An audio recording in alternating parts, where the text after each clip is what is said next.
정확한 사격으로 적을 사살하는 저격수는 많은 영화의 소재로 사용되며 회자되고 있다. 미국의 독립전쟁에서 처음으로 등장한 저격수는 영국군 장교들을 암살하기 시작한다. 이후 전쟁터에서 필수 전력으로 자리 잡은 저격수는 특히 2차 세계대전에서 맹활약하며 자리 잡게 된다. 현대 전쟁에서 저격수의 역할은 무엇이며 그들이 사용하는 저격총은 어떤 특징을 가지고 있는지 알아본다. 전쟁 없는 세상을 꿈꾸기에 전쟁을 연구합니다. 안녕하세요. 뉴스 멘터리 전쟁과 사람 허준입니다. 안녕하세요. 강리원입니다. 총탄 한 발에 임무의 성공과 실패가 갈리는 이들이 있습니다. 설사 적이 1km 밖에 있더라도 반드시 명중시켜야만 하는 것이 저격수의 지향점이죠. 네, 이 저격수 능력만큼 중요한 것이 바로 저격총인데요. 그래서 오늘은 이 저격수와 또 저격총에 대해서 얘기를 나눠보겠습니다. 먼저 홍희범 편집장님, 태상훈 기자님 모셔보겠습니다. 안녕하세요. 안녕하세요. 안녕하세요.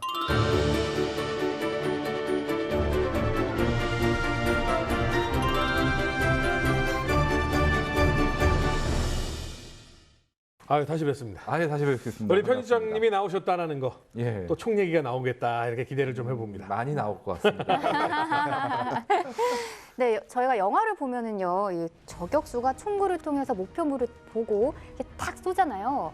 정말 대단하다라는 생각을 했었는데, 이 기자님, 우선 이 저격수, 스나이퍼에 대한 얘기부터 좀 해주시죠. 저격수에 대한 간단한 정의를 내리자면 어떤 제거 대상을 정확하게 한 발에 명중시키는 그런 사람들, 그런 인원들을 뜻하는데, 그러려면은 몇 가지 필요의 요소가 있죠. 좋은 장비, 그리고 적당한 훈련, 그리고 그 임무를 수행할 수 있는 인적 자질까지 필요합니다. 그런데 그거는 현대적인 의미고, 그러면 저격수를 뜻하는 스나이퍼가 어떻게 기원된 단어인지 그것에 대해서 조금씩 설명을 해드리겠습니다. 스나이퍼라는 단어를 영화에서 들어보신 분들은 많죠. 네. 그죠? 예. 근데 스나이프라는 단어는 아시나요? 스나이프. 예. 스나이프, 웨슬리 스나이프스. 그 예. 사람 편집장님 이름이고. 조심해 주시기 바랍니다. 스나이프는 도요새카의 아주 작은 새를 뜻합니다. 그래서 스나이프를 맞추는 사람들을 스나이핑 한다라고 얘기를 했죠. 즉 아주 작은 도요새카 새라고 생각을 하시면 이 새를 날아다니는데 맞추는 사람이 지금 현대 총기를 기준으로도 몇 명 없을 거예요. 그러겠죠. 그렇죠. 그런데 옛날에 머스켓 총으로 그 작은 새를 명중시키는 사람들이 얼마나 명사수였겠어요. 그래서 그런 사람들을 스나이핑 한다라고 했고, 그게 이제 현대의 스나이퍼 단어의 어원이 된 거죠. 그렇죠. 굳이 그 작은 새를 먹을 것도 없는데 뭐하러 잡았을까 싶긴 하지만 그만큼 잘 잡는다. 예, 또 사람들이 그런 게 있잖아요. 잡기 힘든 거 좋아하고, 예, 뭔가 성취를 느끼는 그런 사람들이 많은 이게 거죠. 참고로 그 인도에 주둔한 영국군 장교들이 여가 선용을 위해서 한다고 합니다. 워낙 고향에서 멀리 떨어져 있고 정말 풍습이나 문화도 다르다 보니까 할 게 없다 해가지고 그렇게 참 좋지 않은 취미를 참 배운 것 같아요. 그러면 이전에는 저격수라는 개념이 없었던 건가요? 그 화약 무기가 발명되기 전에는 저격수라는 단어로 부르는 그런 인물은 없었습니다. 대신에 명사수가 있었죠. 특히 석궁이 발명된 뒤로 이 화살은 아무래도 정말 많은 훈련과 경험이 필요합니다. 뭐 영화에서도 그러잖아요. 뭐 바람은 어떻게 해야 된다. 극복하는 것이다. 예. 뭐 그건 좀 지어낸 얘기고, 화살은 변수가 너무 많아요. 왜냐? 화살 하나하나마다 다 숫자거리잖아요. 그러니까 요새 현대 탄은 공장에서 만들어도 탄마다 약간씩 변수가 있을 수 있는데, 화살은 어떻겠습니까? 변수가 훨씬 많죠. 근데 그 뒤에 석궁이 개발됐어요.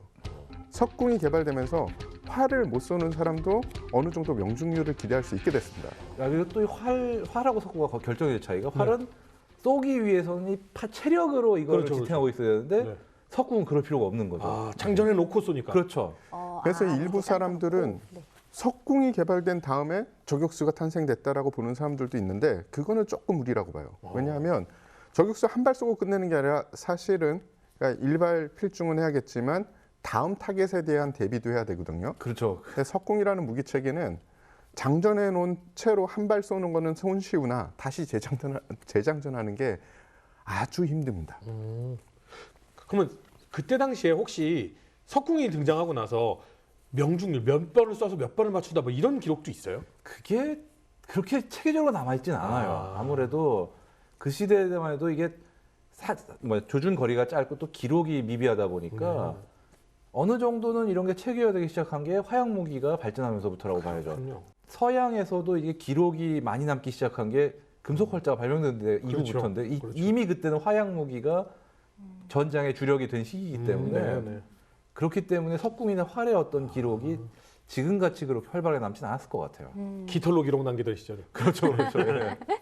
저는 지금 이 방송을 특히나 직접적으로 이렇게 찾아와서 보시는 분들이라면 굉장히 저격 혹은 저격총에 대해서 관심이 많은 분들이라고 생각하거든요.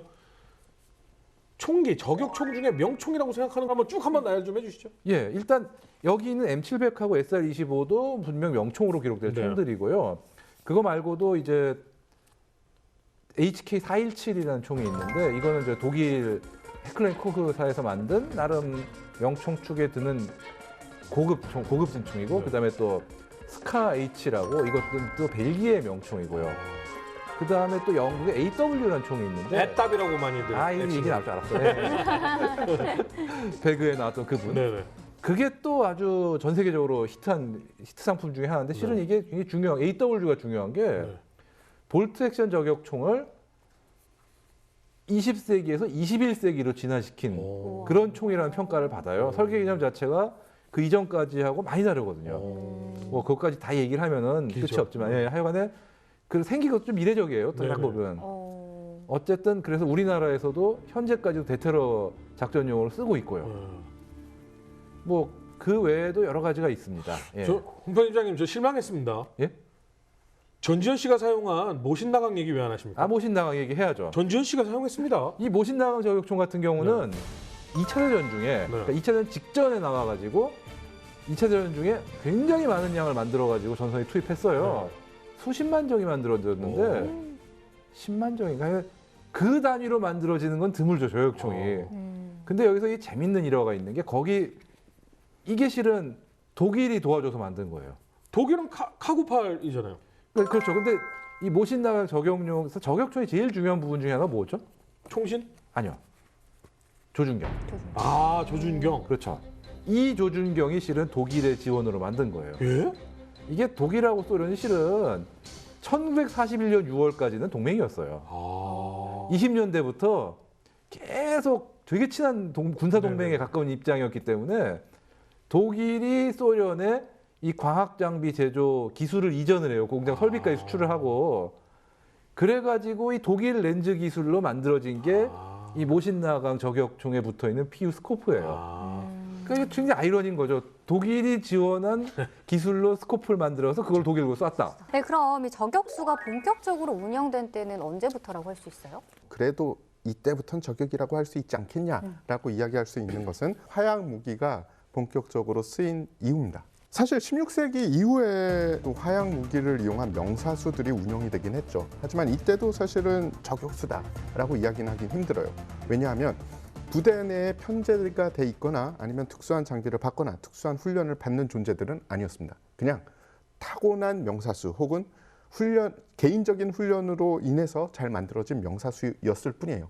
어느 정도 체계적으로 등장하기 시작한 미국의 독립전쟁 때부터라고 보면 됩니다. 당시에 그 독립전쟁에 참가한 미국 민병대 중에는 사냥에 쓰려고 자기 사냥총을 가지고 참전한 사람들이 많은데 이 사람들이 전통적으로 하던 그 딱 열을 지어가지고 진격한 이런 식이 아니라 숨어가지고 멀리서 자기 실력과 자기 총의 능력을 믿고 이쪽에 저격을 했던 사람들이 많은 거죠.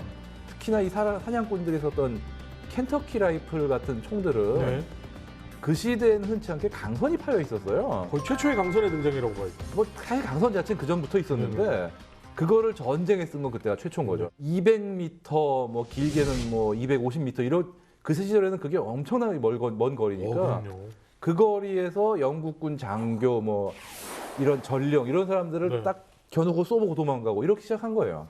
아, 요때가 스나이퍼의 등장이군요. 근데 또 재밌는 게 영국이 이걸 보고 우리도 따라야겠다고 강선총, 그러니까 라이플 연대를 만들어가지고 나폴레옹 전쟁 때 아주 잘 써먹습니다. 그 부대는 또 신기한 게 엎드려 쏴 자세도 다른 부대하고 다르고 멀리서 쏘는 경우도 있고 심지어 옷 자체가 녹색이에요.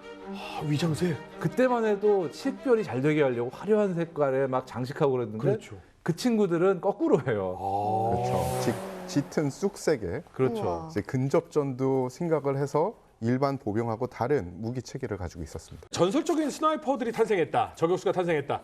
이건 기술력 없이는 안 되잖아요. 총이 좋으니까 전설적인 저격수 탄생하는 거 아니겠습니까? 그렇죠. 저격이라는 임무를 하다 보니까 이제 총을 잘 쏘는 혹은 저격 부대를 생각하는 사람들은 슬슬 자신들의 아이디어를 상부에 건의하기 시작을 했어요. 대표적인 인물로 영국군의 패트릭 퍼거슨 소령이라는 사람이 있습니다. 이분 자체가 본인이 명사수예요. 그리고 저격에 대해서 어느 정도 알고 있습니다.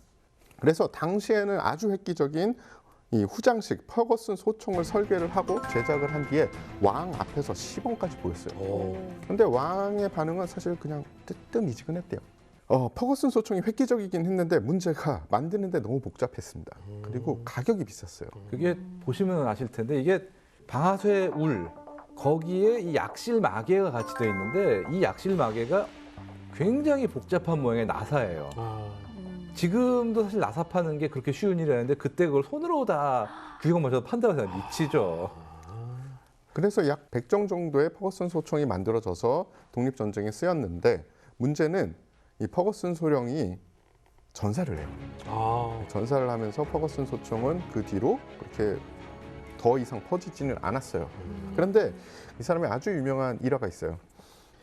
The shot not taken 이라는 이 문장이 그를 어떻게 보면 대변을 하는데 자신이 되게 신사도가 높은 장교라고 생각을 한 겁니다. 전쟁 때인데 적군이 만약에 도망을 가잖아요. 그러면 사격을 안 해요. 그리고 그렇게 되면은 생포해. 죽이지 말고 생포를 하라고 명령을 내렸습니다. 그러니 생포하는 건 힘들잖아요. 그럼요. 많은 병력들이 빠져나갔어요. 미군 그 독립군들이. 그 중에 조지 워싱턴이 있었습니다. 그래서 이분이 신사도를 내려놨으면은 지금 미국이 많이 바뀌었을 수도 있죠. 당시의 총은 아무리 명사수라고 하더라도 이 명중률에는 한계가 있기 마련인데 이후에 이제 그 한 18세기 정도 되면은 굉장히 총의 정밀도가 올라갔죠. 그렇죠. 저격이라는 이 단어가 성립이 되려면 일단은 총의 정밀도가 올라와야 되거든요. 네. 그래서 18세기 저격 분야도 더욱 발전을 했죠. 왜냐하면 총기가 발전을 했으니까. 그럼 명중률, 신뢰성이 다 향상이 됐습니다.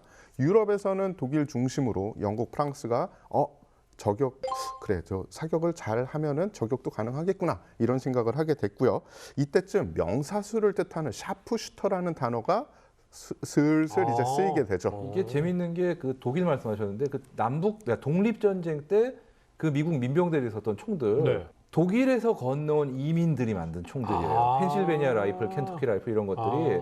그러니까 원래 고향에서 했던 기술을 가지고 이 강선을 파가지고 만든 네. 게 시초가 된 거죠. 근데 유럽에서는 상대편 지휘관 쏘는 거 굉장히 매너 없는 그렇죠. 행동이다라고 생각을 하잖아요. 그렇죠. 근데 요걸 깨고 유럽도 쓰기 시작한 거네요. 그게 독립 전쟁 때 휘를 보는 걸 보니까 이게 지금 어쩔 수가 없겠다는 걸 느낀 거죠. 이것 말고도 사실 이 저격총과 저격수에 대한 이야기들은 뭐 영화로도 그렇고 많이 참 남아 있죠. 그렇죠. 아주 저격의 무서움을 제대로 보여주는 사건이 1864년 5월 9일 스포트 실바니아 전투에서 벌어집니다. 당시에 북군 병사들은 약 800m 정도 떨어진 남군의 샤프슈터들한테 진격이 돈자돼 있었습니다. 자신들의 병사들이 진격을 못하자 이 북군의 이 육군 단장이었던 세지윅 장군이 아니 도대체 뭐 하고 있어? 그러면서 많은 경우를 봤죠. 이렇게 먼 거리인데 이거를 왜 못 가나?라고 생각을 하고 아니 이 거리에서는 코끼리조차 맞추기 힘들어 하는데 그 말이 끝나기도 전에 저격을 해요. 그 딱 대장이 뺨에 맞았다고 그러더라고요. 예. 정확히 왼쪽 눈 아래를 저격당해서 즉사를 합니다. 당시 남군 저격수는 명중률이 뛰어난 위드워스 소총을 사용을 했는데 그냥 소총만 사용했냐 아닙니다. 고성능의 만원경까지 그러니까 조준경을 사용을 했죠. 그래서 어떻게 보면은 이 사건이 현대 저격수의 시초가 되는 사건이라고 볼 수 있습니다. 그렇죠. 2차 대전 때 시모 헤위헤라고 유명한 핀란드 스나이퍼가 있는데 네. 이 사람 같은 경우는 추정 500명 이상을 사살한 걸로 추정되는 엄청난 전과를 갖고 네. 있는데 이 사람 대단한 게 스코프, 그러니까 망원 조준경을 네. 안 썼어요. 우와. 눈으로 맨눈으로만. 시력이 얼마인 거지? 하얀 악마인가 뭐. 그렇죠. 이 네. 별명이 하얀 악마죠. 네. 와, 맨눈으로. 맨눈으로. 아, 혹시 몽골에서 이민가? 어떻게 보면은 비슷한 게 네. 어렸을 때부터 사냥을 좋아하고 그러니까 처음부터 시력이 좋을 수밖에 없는 환경에 있었어요. 멀리를 진짜 좋구나. 맨눈으로 봐야 되고 오. 총도 원래 잘 쏘고. 네.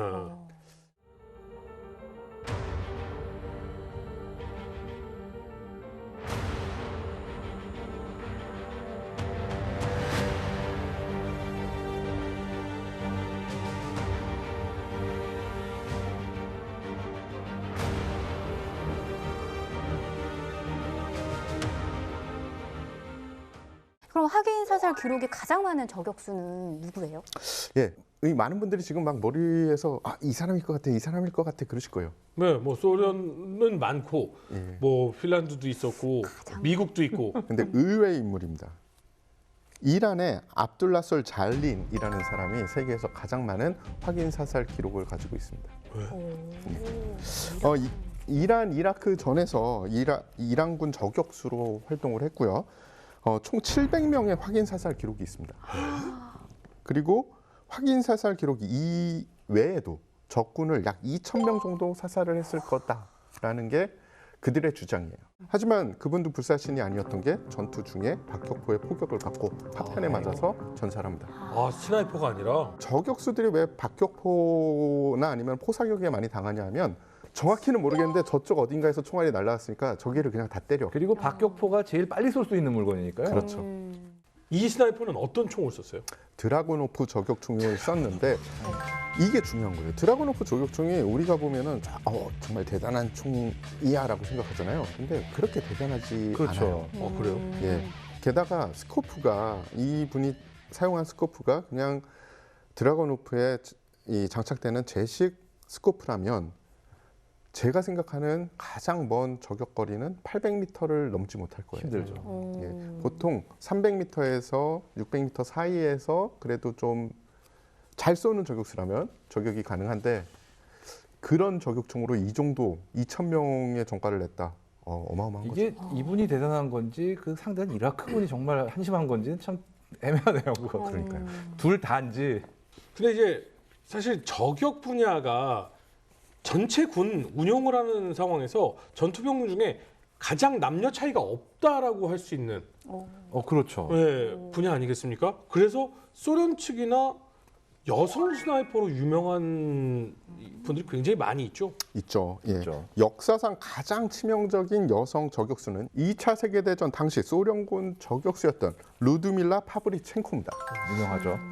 죽음의 숙녀라는 별명으로 유명한 분이죠. 예, 그녀는 단 10개월 동안 독일군 저격수 36명을 포함해서 그러니까 대저격 임무를 한 거예요. 그리고 총 309명의 적군을 사살을 했습니다.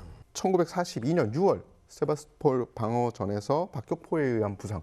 저격수들이 박격포 부상을 많이 입더라고요. 그래서 부상을 당하고 세바스톨 방어전이 이 소련에 굉장히 불리해졌고 나중에는 결국은 독일이 세바스톨을 점령을 하게 되죠.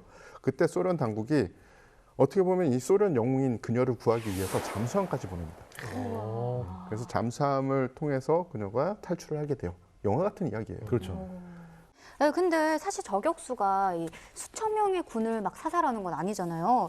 이 전쟁이나 군에서 계속 이렇게 저격수를 양성하는 이유는 뭘까요? 사실 이게 군인이 한 명이 전쟁 중에 직접 사살하는 그 적의 숫자라는 게 굉장히 적어요.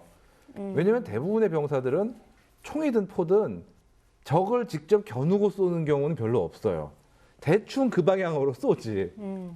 근데 저격수들은 직접 겨누고 쏘고 그렇기 때문에 실제 병사 한 명당 적을 사살하는 비중으로 제일 가성비가 높은 게 저격수입니다. 게다가 사살 한 명 할 때마다 전투에 끼치는 영향이 제일 큰 것도 저격수예요. 예를 들자면은 저격수 한 명이 설령 아무도 못 맞췄다 그래도 저격을 한다.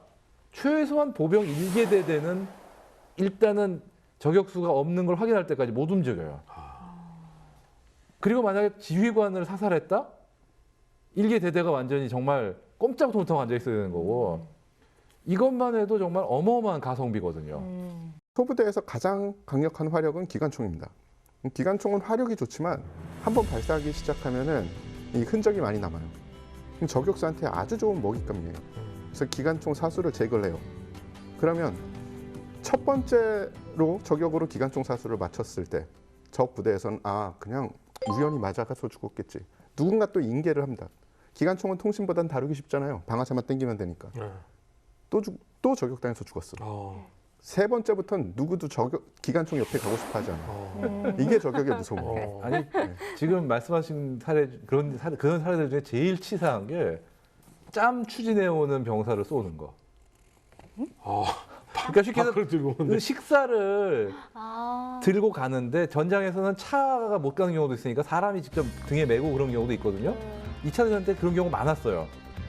특히 독일군이 이런 거를 전방까지 소대나 분대 단위로 이제 식사를 누가 가져가야 되니까 추진해 오는데 그걸 쏴버리는 거예요. 또 오면 또 쏘고 이런 미치죠 아주.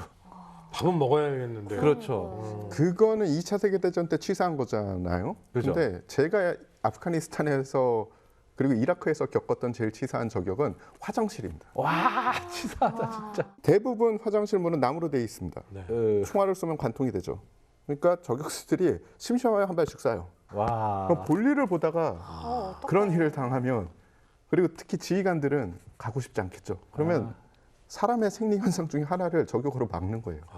우리가 지금 웃으면서 얘기하지만 저 아프가니스탄 있을 때 같이 동행했던 지휘관이 화장실을 절대 안 갑니다. 산악작전을 가도 정해져 있는 화장실을 안 가고 꼭 그 MRE 박스를 들고 구석진대로 가더라고요. 그래서 물어봤더니 그런 악몽이 있다라고 얘기하더라고요. 저격수가 이렇게 화장실에 있는 사람 저격하고 이거는 이제 옛날 얘기고 현대 저격수는 우리가 지금 계속 총기 발전사에 대해서 얘기했잖아요. 지금 사용하는 저격총 중에 대구경 저격총은 아마 50구경 정도로 얘기할 수 있을 거예요. 그렇죠. 물론 그거보다 더 큰 구경도 있긴 해요. 50구경 저격총 정도 되면 이제 사람을 저격하는 게 아니라 상대의 아주 전략적인 무기도 저격이 가능합니다. 바로 탄도 미사일 뭐 이런 것도 레이더라든가 레이더 이런 것도 가능한 거죠. 물론 나르고 있는 건 저격 못해요. 근데 발사하려고 이제 전개하고 있을 때 옛날엔 그걸 파괴하려면 가가지고 폭탄을 붙이든 아니면은 뭐 항폭 유도를 하든 해야 됐습니다. 근데 59경 저격총이면 1km 이상 떨어진 데에서도 쏘면 완파는 못 시켜도 작전하기 힘든 상태를 만들어 놓을 수 있는 거죠. 그러면 이렇게 저격수 중에서도 이게 특출난 저격수들 특별한 자질이 필요한 거예요? 환경이 굉장히 중요한 게 사냥이 일상화된 환경에 있는 사람들이 그러니까 어렸을 때부터 총으로 생명을 쏘는 경험이 있는 사람들이 저격도 잘해요. 왜냐하면 사냥이 실질적으로 저격은 사냥이거든요. 우선 총을 잘 쏴야 되고 멀리 있는 목표를 잘 봐야 되고 또 그러니까 살아있는 목표한테 최대한 안 들키고 최대한 가까이 다가가야 되고 실질적으로 저격에 필요한 모든 요소가 사냥에 다 녹아 있다고 보시면 돼요. 안경 쓰면 안 되죠? 꼭 그렇진 않아요. 안경 쓴 저격수 못 본 것 같은데? 있습니다. 있어요. 있어요? 네. 홍표장은 저격수 못할 줄 알았더니 아니, 저는 안경을 써서 못하는 게 아니라 그 외 모든 요건이 안 돼서 안 돼요. 그리고 훈련법도 따로 있죠? 저격수 훈련법은 간단하게 이제 기본 사격술 그리고 고등 사격술 그리고 저격에 필요한 다른 전술 훈련 그다음에 최종 훈련이 있습니다. 보통 뭐 그걸 일주씩 하는 데도 있고 뭐 한 달 하는 데도 있고 교육 기간은 나라마다 다 다르고 기관마다 다 달라요. 하지만 진정한 저격수를 만드는 교육 기관이나 훈련에는 꼭 필요한 게 하나 있습니다. 교육에 들어온 인원을 전원 다 수료를 안 시켜요. 훈련 와중에 저격수 자질이 없는 사람을 퇴교를 시키는 그 과정이 있어요. 그게 없으면 진정한 저격 코스가 아니에요. 왜냐하면 내가 저격총을 잡고 저격을 근거리, 원거리 그리고 이동하는 타겟 모든 것을 해보지 않는 한 내가 저격수의 자질이 있는지를 모르거든. 본인도. 과연 저격수들은 어떤 총을 옛날부터 사용을 좀 해왔나요? 예. 일단 크게 볼트 액션하고 반자동으로 나오는데 볼트 액션부터 보죠. 아, 네. 오. 이 총이 M700이라고 불리는 원래는 민간의 사냥용으로 쓰던 총인데 베트남 전쟁 때부터는 저격에 맞게 개조를 해가지고 저격용으로 씁니다. 물론 지금 미군이 쓰고 있는 M2010이라는 총도 베이스는 저거예요. 근데 사실 생긴 건 완전히 달라 보이는데 네네. 기본 틀은 같아요. 지금 현대에 와서 거의 모든 볼트 액션 저격총을 보면 나름 거의 비슷하게 생긴 것 같아요. 아무래도 기본 바탕은 19세기 끝날 때쯤 완성돼가지고 그 폼팩터가 대부분 이어지는 부분이 있으니까요. 근데 제일 크게 변하는 게 저 개머리판하고 이 총몸. 네. 지금 저기 나무로 된 부분이 지금은 다 뭐 알루미늄 합금, 뭐 폴리머 이런 첨단 소재로 돼 있고 또 이제 모양도 훨씬 복잡하고 어떤 인체공학이나 어떤 편의성을 위해서 개조가 네. 됐습니다만 수동으로 조작해야 된다는 건 똑같아요. 와, 그거 너무 신기한 것 같아요. 이 시대에도. 사실상 한국군의 제식 저격총이죠. 지금 현재 제식 저격총인 K14도 개념 자체는 이 총과 거의 다름이 없다고 보시면 돼요.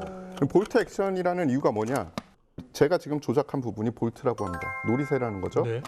그래서 사격을 하려면은 이 탄창, 이 아래 부분이 탄창인데 네. 탄창에 있던 탄을 앞으로 밀어서 이 약실에 보내죠. 네. 그리고 사격을 실시를 하고 네. 그 다음에 탄피가 안에 껴 있을 겁니다. 나와야죠. 하는 그렇죠. 탄피가 추출되겠죠. 다시 밀면은 이제 두 번째 사격 준비가 된 거죠. 근데 액션은 그 과정인 걸 알겠는데 왜 볼트예요? 전기 에너지도 들어가는 게 없는데. 그게 볼트라는 게 원래 이 놀이쇠를 뜻하는 그러니까 나사에 너트 네. 볼트 할 때 그 볼트 그거 같은 맥락이에요. 볼트를 끼워넣었다 뺀다 한다. 그렇죠. 그래서 요 부분이 볼트니까요. 볼트 액션. 그렇죠. 예. 그 다음에 반자동 저격총이 있어요. 아무래도 이 볼트 액션이라는 게 수동으로 조작을 하다 보니까 느리지 네. 않습니까? 빠르게 할 수도 있지만 불편하니까 네. 방아쇠만 당기면 한 발씩 나갈 수 있는 걸 쓰자 해가지고 반자동 저격총도 존재를 해요. 네. 어디서 많이 본 물건 같지 않습니까? M16 비슷하기도 하고 약간 그렇죠. 그렇죠. 저 앞에 예. 오신 거 네. 뭐예요? 이거는 M14도 비슷하기도 하고. 레이저 지식이라고 표적 지식이. 예, 레이저 표적 지식이라는 겁니다. 저걸 키면 그거 있죠. 왜 영화에 보면 이제가 쫙. 손 들고 있는데 여기 빨간 빨간 불빛이 불. 막 움직이잖아요. 그게 오. 아까 볼트 액션은 사격을 하려면은 한 발 쏘고 철컥철컥, 한 발 쏘고 철컥철컥 했잖아요. 아, 이거 이건 반자동 M16이랑 똑같습니다. 탄창에 탄을 넣고 한 발 철컥하고 지금 탄이 없어서 걸린 건데 그 상태에서 조종관 내리고 그 상태에서 사격을 하면 빵 쏘면은 그 다음 탄피는 자동으로 추출되고 네. 그 다음 탄은 알아서 밀고 들어가는 거죠. 네. 그러면 계속 사격을 할 수 있어요. 언제까지? 탄창의 탄이 다 떨어질 때까지. 지금 저 총은 SR-25라고 네. 이게 그 유명한 M16을 개발한 유진 스토너라는 양반이 죽기 얼마 전에 완성한 총이에요. 그래서 비슷하게 생겼네요. 장전 손잡이라든가 이런 때깔이 M16하고 상당히 비슷해요. 뭐 같은 사람이 만든 거니까. 개머리판은 특히나 M16 베트남 버전 약간 느낌도 좀 있고. 네. 지금 이게 근데 반자동하고 볼트 액션하고 비교했을 때 둘 다 주특기가 조금씩 달라요. 볼트 액션은 아무래도 사거리가 길고 더 정확한 어떤 임무가 필요할 때 더 유리하고 반자동은 약간 거리가 짧아도 좀 짧은 시간에 계속 여러 표적을 쏴야 될 때 쓰임이 다르구나. 그렇죠. 표적이 멀고 적을 때는 볼트 이 볼트 액션. 압도적으로 유리하죠. 그리고 표적이 다소 많을 때에는 가깝고. 반자동 쪽. 예, 그렇죠. 사실은 이런 질문 되게 많이 받아요. 기자님이 아시는 저격총 중에 뭐가 제일 명총입니까? 최고의 총. 최고의 총. 근데 그 질문 받을 때마다 저는 생각을 하는 점이 있습니다. 잠깐만, 총이 명총이면 뭐예요? 탄이 나쁘면 전혀 상관이 없는데 이게 소용이 맞아요. 없는데. 예. 그래서 좋은 저격에 대해서 이야기를 할 때 우리가 간과하는 게 탄이에요. 아무리 저격총이 좋아도 탄이 제대로 된 퍼포먼스를 못 내주면 우리가 원하는 저격은 절대 할 수 없습니다. 그래서 제가 준비하고 있었습니다. 기자님이 생각하는 최고의 저격탄, 명탄은 무엇입니까? 예, 일단은 저격탄이 왜 중요한지부터 말씀을 드릴게요. 저격총은 플랫폼이고 결국 나가는 건 탄입니다. 네. 그러니까 저격총이 문제를 일으킬 확률은 아주 많지 않아요. 그러니까 사용자가 잘 그 평소에 관리했다면. 그 다음에 변수가 되는 게 탄인데 네. 탄은 문제가 될 소지가 굉장히 많습니다. 어허. 안에 채워넣는 화약의 양, 어허. 그리고 탄두가 얼마나 들어가 있는지, 그리고 밀폐는 어느 정도 돼 있는지, 그리고 그 아래 이 프라이머는 제대로 장착이 됐는지, 네. 화약의 양을 조금만 덜 넣거나 더 넣어도 우리가 보통 원거리를 저격할 때 탄도와 계산을 해서 이 수학적으로 어느 정도 곡선을 줘야지 타겟에 맞는다. 이게 수학적으로 계산을 해요. 근데 그 근거가 되는 게 탄의 데이터입니다. 근데 우리는 제대로 계산을 했는데 탄 자체의 만듦새가 우리가 아는 거랑 달라. 그러면 제대로 저격이 안 나오는 거예요. 그렇죠. 자, 총하고 탄을 좋은 걸 갖췄어요. 그러면 우리한테 이제 강한 주먹과 이 강력한 발차기가 생긴 겁니다. 네. 눈이 없으면 뭐가 되죠? 못 맞히겠죠. 뭐 맞죠? 허우적거리죠. 네. 그래서 스코프. 눈을 아주 뜨게 해주는 적절합니다. 게 네. 바로 스코프, 이 어. 조준경과 네. 또 조준경만 있으면 뭐예요? 눈이 이렇게 되면 어떻게 됩니까? 잘 못 보죠. 그렇죠. 이걸 잡아주는 게 마운트입니다. 스코프와 마운트가 좋은 걸 써야 돼요. 아 진짜 좋은 거 써야 돼요. 마운트는 어떤 거야? 이 스코프를 총기와 결속시키는 이것을 아. 마운트라고 합니다. 지지대, 맞아요. 스코프 지지대. 지지대라고 그렇죠. 해도 되고 결속대라고 네, 해도 지지대라고 되고 해도 되고 하여간. 용어는 많겠죠. 어허. 하지만 이거를 좋은 거를 써야 되는 이유가 이 눈이 흔들리면은 제대로 뭐 공격을 못 하겠죠. 그러겠죠. 그렇죠. 이 모든 요소가 잘 들어맞아야 돼요. 어허. 그래야지 좋은 저격총, 좋은 이 저격 환경이 되는 거지. 어허. 총만 좋은 거 줬다? 그럼 50점? 탄 좋은 거 줬다? 그래 한 60점. 이제 60점까지 온 거고. 스코프, 마운트 그리고 사수까지 다 돼야지 99% 정도 돼요. 그래서 요즘은 스코프하고 마운트 합치는 게 총보다 더 비싼 경우도 흔해요. 오. 그거는 어느 나라에서 많이 수출을 합니까? 뭐 독일이 최고죠. 그거 여전히. 우리나라가 뺏어올 수 있는 가능성 없습니까? 이거는 진짜 단순한 기술이 아니에요. 아하. 노하우 진짜. 아하. 근데 저는 생각이 달라요. 네. 할 수는 있습니다. 왜냐? 어허. 아니, 대한민국은 자주포가 없었던 나라예요. 하긴 하려면 근데 하죠. K9 그렇죠. 자주포 전 세계 시장의 50% 가져왔잖아요. 그렇죠. 하면 되는데 그렇죠. 아직까지 저격에 대해서 군이나 아니면 정부에서 그렇게 많은 힘을 안 실어주고 있어요. 아, 힘을 실어줘야 됩니다. 하지만 사실 한국군이 저격에 대해서 신경을 많이 쓰고 저격수 양성을 한 지가 그렇게 오래되지 않았습니다. 그렇군요. 얼마 안 됐어요 진짜. 사실은 지금껏 들어보면 남북 전쟁 때 그리고 독립 전쟁 때 마치 저격수가 가장 큰 활약을 한 것처럼 보이고 뭐 2차 대전 때나 마무리 짓는 느낌인데 그게 아니라 저격병, 저격총의 이 효과는 현대전에서 오히려 더 도드라진다면서요? 이게 특히나 더 그렇게 된 게 최근 20년 사이에 저격이 엄청나게 발전을 했어요. 네. 당장 이 장비만 해도 그런 게 2000년 이전까지만 해도 스코프의 배율만 해도 10배율 그럼 꽤 세다 그랬거든요. 네네. 지금은 25배율도 막 우와. 대굴대굴 굴러다녀요. 우리가 지금 저격을 계속 전쟁의 범주에서만 보면은 한쪽 분이 못 보게 되는 겁니다. 저격이 주요 범죄에도 많이 쓰여요. 만약에 총기를 든 이 테러범이 도심지에 나타났다. 그리고 어느 한정된 공간에서 인질을 가지고 네. 이제 인질극을 벌이고 있다. 네. 그럼 저격수는 무조건 출동을 합니다. 배치되잖아요. 그렇죠. 네. 그렇죠. 그리고 아마도 거의 그런 사건에서 10중 8구 저격수의 사격으로 공격이 시작될 거예요. 왜냐? 저격수가 제일 좋은 관측 위치가 있고요. 저격수가 상황을 보고 본부에 연결을 해요. 연락을 하죠. 그렇기 때문에 뭐 미국에서 벌어지는 사건도 그렇고 저격수가 포함된 수화팀이 출동하면 저격수의 사격으로 부대의 전술 활동이 시작되고 그 사격으로 전술 활동이 끝나는 경우가 많아요. 그렇죠. 영화에 그런 장면 많이 나오잖아요. 맞아요. 그렇죠. 게다가 또 이게 현대전에서는 우선 첫 번째가 피해가 뭐라고 그러나 흔히 얘기하는 콜레터럴 데미지, 즉 부수적 피해를 최소화해야 되거든요. 네. 그렇다는 얘기는 최대한 민간인이 안 맞고 정말 잡아야 되는 정만 잡아야 되니까 그만큼 저격수를 많이 찾을 수밖에 없고 또 하나가 정보통신 기술이 발달하면서 저격수가 할 수 있는 일의 범위가 굉장히 늘어났어요. 보통 저격수들은 현대전에서 적진에 최대한 가깝게 배치가 됩니다. 네. 그렇다는 얘기는 누구보다도 적의 동향을 잘 보고 그 다음에 필요하면은 포격이나 폭격 지원도 할 수 있다는 얘기잖아요. 네. 지금은 이제 통신 기술이 발달했다 보니까 그런 거를 더 저격수들이 쉽게 할 수 있고 심지어 실시간으로 어떤 필요한 영상을 관측 장비로 녹화하는 것도 가능하고 위성 통신으로 전송도 할 수 있고 이러다 보니까 이 저격수의 중요성이 엄청나게 높아졌고 아프가니스탄에서 2,000m 넘는 곳에 적을 사살한 사례가 많아요. 맨눈으로는 볼 수도 없는 거리에 적을 쏴서 맞추는 거예요. 네, 그럼 이 총들에 따라서 목표물에 따라 이 저격을 할 때 따라오는 어떤 조건들이 있어요?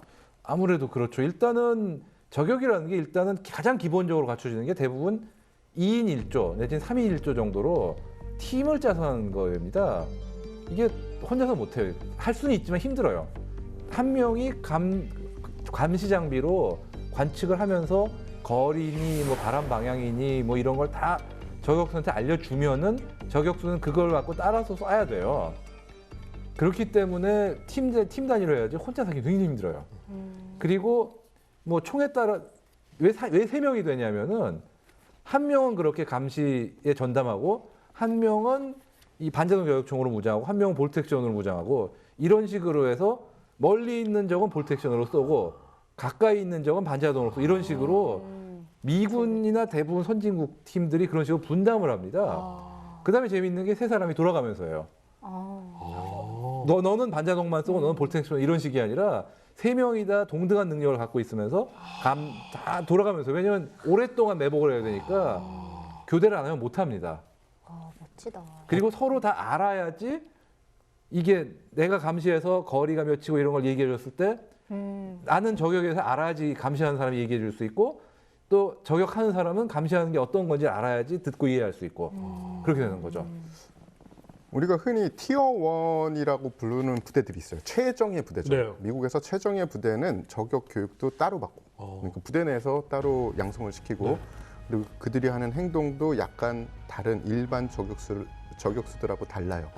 이들은 차이가 있다면은 일반적인 롤을 하면서도 동시에 어떤 거가 가능하냐면 3명이 같이 저격도 가능해요. 즉 어떤 현장을 가면 누가 관측수를 하고 누가 저격수를 할 수가 없어요. 이런 건물이 하나 있는데 우리가 파견할 수 있는 저격팀은 한 팀뿐이 없다. 그러면 우리 팀이 다 이 방향에 있으면 이쪽은 앵글은 다 놓치겠죠. 그러면 이 팀이 쪼개집니다. 섹션마다. 그래서 각자 다 저격을 할 수 있게 되는 거죠. 역시 티어 1은 좀 다르네요. 그렇죠. 근데 그게 능률적이다 이건 아니에요. 하지만 그들은 그런 능력이 있다는 거예요. 네, 오늘 저격수와 이 총에 대해서 얘기를 나눠봤는데요. 마지막 정리 한 말씀 부탁드립니다. 예, 이 저격수라는 게 역사적으로 사실 좀 천대받는 직군이었어요. 거의 모든 나라에서 전쟁이 없을 때는 저격이 왜 필요해라든가 그런 비겁한 일이 있어라면서 천대를 하다가 전쟁이 나면 부랴부랴 미국도 영국도 독일도 소련도 원래 다 그랬어요. 그러던 직군인데 이제는 이제 현대에 와가지고 많이 엘리트화가 됐죠. 그런 점을 보면 앞으로도 저격의 중요성은 더더욱 높아지면 낮아질 가능성은 적다. 심지어 기술이 발달하면 오히려 그게 기술 때문에 밀리기보다는 저격수들이 그 기술을 활용해가지고 더 능력을 발전시키지 않을까 싶습니다. 대한민국 그리고 이 땅은 뭔가 잘 쏘는 걸로 아주 유명한 그런 민족입니다. 그죠? 예전부터 유명했잖아요. 네. 그렇기 때문에 이 저격 분야 이쪽을 육성시키고 키우는 데는 대한민국 같은 토양이 없어요. 그리고 미래 전장에도 저격수는 꼭 필요할 겁니다. 그렇기 때문에 지금 조금 늦게 시작을 했지만 정부도 그렇고 군도 그렇고 그리고 국민 여러분들도 저격수에 대해서 관심을 많이 가져주시고 이 사람들이 언제나 저 제일 떨어진 데 아니면 산에 숨어서 숨은 데다가 목까지 가려가지고 보이지도 않아요. 하지만 이들이 대한민국을 굳건하게 지키는 그런 요소들이다라고 생각해 주시면 좋을 것 같습니다. 네, 현대전쟁에서 저격수가 얼마나 중요한지 알 수 있는 시간이었습니다. 우리나라도 이런 저격수의 중요성을 깨닫고 뒤지지 않도록 노력을 해야겠습니다. 다음 시간 조금 더 흥미로운 주제를 가지고 돌아오겠습니다. 시청해주신 여러분 감사합니다.